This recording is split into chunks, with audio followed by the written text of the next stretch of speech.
Hey guys, happy Friday. All right, when I do these Friday wraps, I'm actually pretty lucky. I usually do it in one take, the first take. 80% of the time, I just get it done. Some days, like today, for whatever reason, I'm just not feeling it. I've been going since about 8:30 and it's now 5 to 10. This is about take 6600. So good, bad or ugly, we're just going to push through in this take and this is what you're going to get. So let's hope it's a beauty.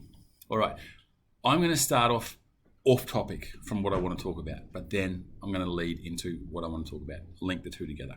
Give you a quick lesson in economics and fiscal policy. The government uses interest rates and tax rates to help regulate the economy. If we're going in towards a depression or a recession, the government will reduce interest rates, reduce tax rates. Why? Because they want to increase the spending in the economy. They know that we have bad habits with our money. They know that we're not good savers with our money.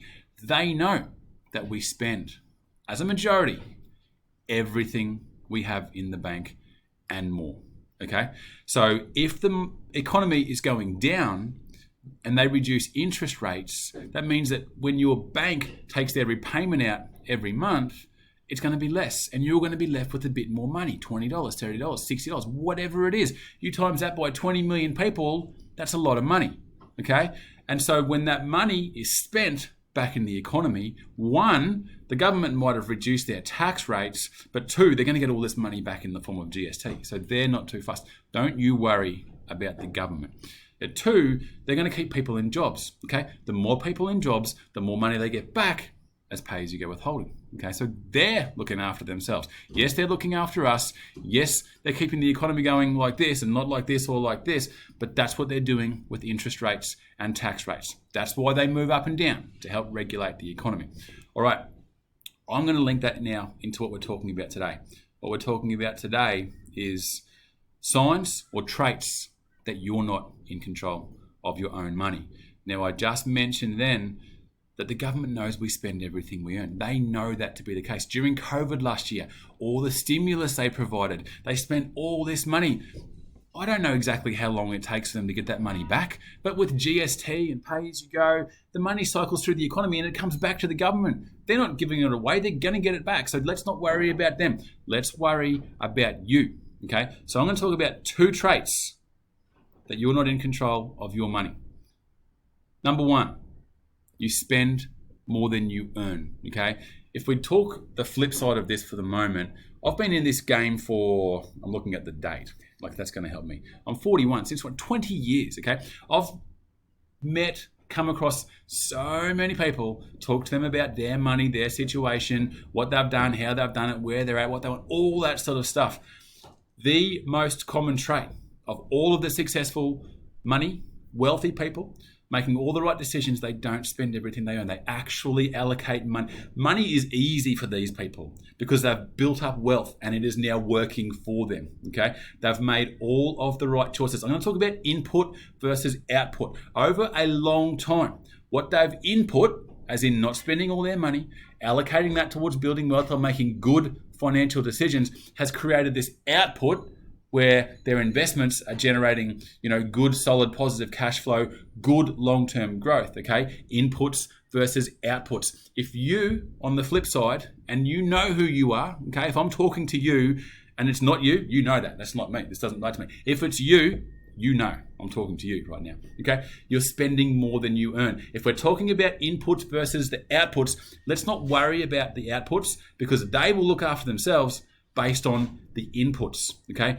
We get our money in the form of our pay and we spend it all on what? Who knows? Things you don't need. That's a bad trait in itself. Going over and above is actually spending more than you earn. Okay, so that's one of the worst traits that you can have, is spending more than you earn. How can you do this, you might ask? Well, you're living on someone else's money. And the problem is there is so many opportunities for us now to do that. Credit cards, Afterpay. I hear on the radio daily this advertising about payday cash advances. The amount of money these guys are charging you in terms of interest, again, they're only looking after themselves. You're just falling into the trap of helping these guys get rich by making all those. Now, let's talk about this because I want to talk about an example for myself here. Are there instances where you can use something like this to be appropriate? I live on acreage in Tallebudgera, and a few months ago, I killed my lawnmower, a ride-on mower, okay? I pretty much destroyed it. It was about 6 years old, and I'm like, well, I need to get a new mower. That mower to fix was going to cost a couple of grand, and it wasn't going to be great. So I went and bought a new lawnmower, and it cost about $5,500. Now, there was this 36-month interest-free card that I could access and buy the mower and pay it off over 36 months. Now, I paid $500 a month onto it, okay? So it'll be paid off in, just under a year. But I don't think that's the worst thing. I've still got $5,000 in my offset account, although interest rates are low, saving to whatever the percentage rate is. But I could have gone and bought it, but now I've got $5,000 and I'm paying $500 a month. So that's not bad. I'm in control, okay? I'm going to talk about here whether you're in control or not, whether you're active or passive. But in that instance there, I've used one of these services to suit me. The problem is people who spend more money than they earn are using someone else's money. Credit cards, Afterpay, payday cash advances.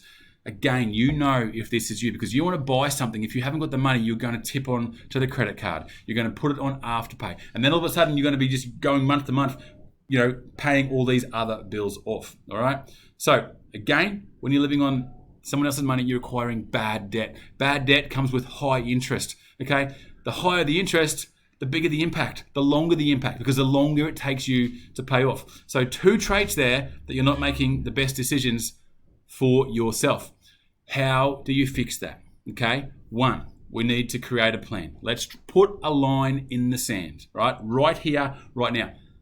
No more bullshit, okay? Those days are behind us. Let's take stock of what we've got. What are the credit cards? What are the payday loans? What are the Afterpay accounts? Okay, let's pay them off. How are we going to pay them off? Highest interest rates first. When that loan's paid off, put all those payments onto the next one, then onto the next one. Once that's done, you're out of that debt. How do we do that? Well, it's going to take discipline.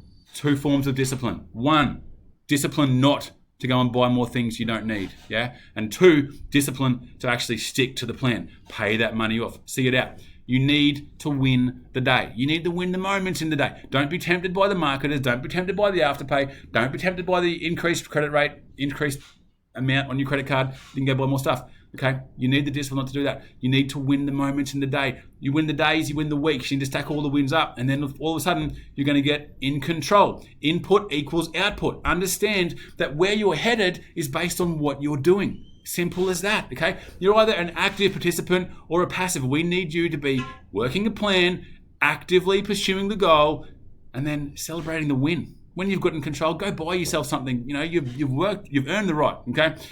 Once you've done all that, let's set up a new process. Pay yourself first. Start building wealth creation. When you get paid, the next day money goes towards the wealth creation, okay? You don't get tempted. You can then go and live your life however you want and know that you're making the right financial decisions. Right, I am babbling on. But like I said, take 6601. We got it done. All right, guys. Happy Friday. Talk next week.